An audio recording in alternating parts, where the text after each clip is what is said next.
Gaano nga ba talaga kahirap ang ahon sa Red Pal? Yan ang una kong tanong nang hindi pa ako nakakarating dito. What's up guys? This is Bida at samahan niyo akong bumangon mula Marcos hanggang Red Pal. Let's go! Sinimulan ko na nga pala agad sa Marcos Climb. Maiksi lang naman ito at hindi masyadong makunat kaya chill-chill lang hanggang sumapit ng Marcos Mansion. At sa off-road nawalan ako ng balanse kaya tulak malala agad. Masamang sinyalis to, paano pa kaya sa unahan? At sa kambal ahon nga pala, sinagad ko na sa pinakamalaki para makayanin ko ang kunat. Kakapusin pa sana ako, buti na lang nabigyan ako ng extra energy nung makita akong may recovery sa unahan. At dito nga pala ay nakabawi na ako at handa na ako sa susunod na ahon.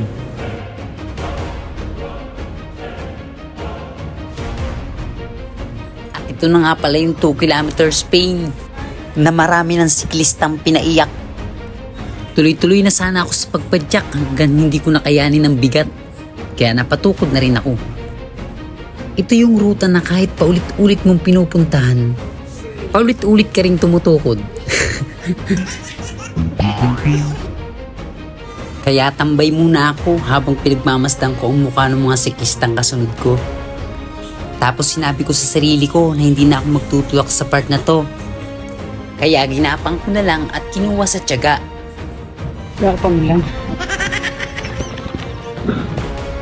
Kaso, sa di kalayuan ay isa-isa nang tumutukod at kumakalas sa mga kasabayan ko. Kaya, napaisip tuloy ako kung kaya nga nilang kumalas. Siyempre, kaya ko rin.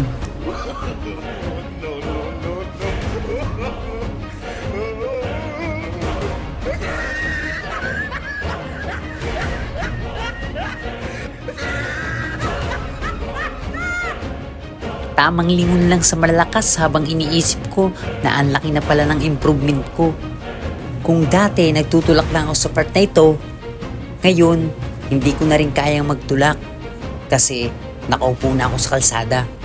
Pero hindi ako papayag na hanggang dito lang ako. Kaya tira na ulit mula sa mahabang pahinga. Tinuloy-tuloy ko lang ang pagpadyak kahit parang ayaw ko na. 2 kilometers pain lang ito pero parang 1 oras na ako dito. Yung mga kasabayan ko siguro kanina nagkakape na sa Red Pal. Samantalang ako, gumagapang pa rin. Susuko na sana ako na makita kong malapit na pala.